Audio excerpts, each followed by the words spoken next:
And today we're going to be taking a brief look at what the appeal process is, what the different criteria is for an appeal, and how to submit your letter of appeal. As mentioned in your referred individual rights, which we also have a wonderful video of on our site, you feel free, you can click on that page as well. You have the right to appeal any sanctions or consequences if the criteria is met. An appeal is a formal statement from you letting the Office of Student Conduct know that you are asking them to review the decision made by the Student Conduct Hearing Officer assigned to your case that finds you in violation of a college policy. There are 4 criteria for an appeal, and I'm going to walk you through all 4 of those right now. 1, the student was not accorded his or her rights as outlined in the referred individual rights, and this failure significantly affected the student's right to a fair hearing. 2, failure by the hearing officer to follow established procedures. 3, new evidence has appeared subsequent to the initial hearing which could have affected the original findings. And then 4, the sanction is disproportionate or otherwise inappropriate to the proven violation. So what do these 4 criteria mean?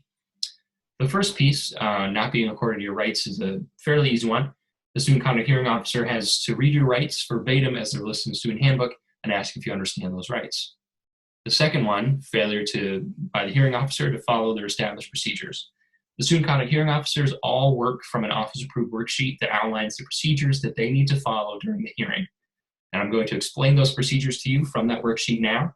The officer should review the process with you, ask if you believe they would be biased in holding this hearing, review your referred individual rights with you and ask if you understand them, review the incident report and any other additional documents relevant to the case with you, ask any questions that they may have about the case, while also giving you the opportunity to talk about what happened from your perspective and for you to ask any questions you might have about the hearing, the conduct process, and the case itself.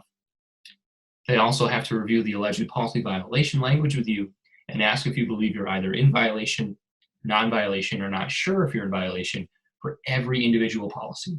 So if it's one policy, that's it. If it's multiple, they have to ask for each individual one and read that language.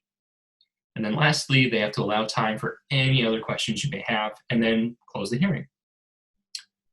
The third piece of criteria, new evidence appearing. Pretty easy.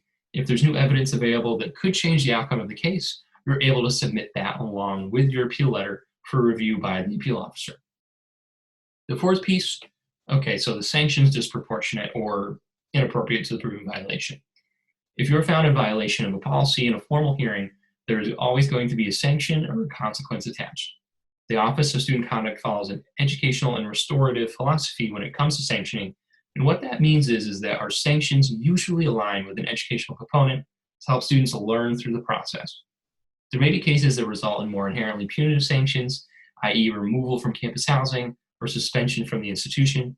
However, sanctions are supposed to be educational tools. If you believe that the sanction you received does not fit the violation, you can appeal that decision.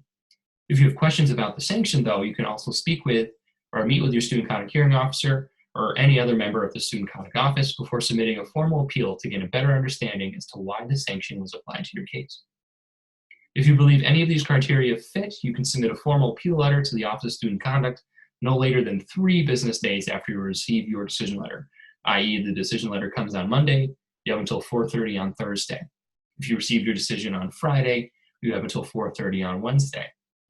Your appeal letter should cite the specific criteria that you are appealing under, so one of the 4 that we reviewed today in this video, and then you can review exactly why you're appealing based on that. For any other videos regarding student conduct process, feel free to visit our site, click on any other videos there. We got a lot of helpful stuff there.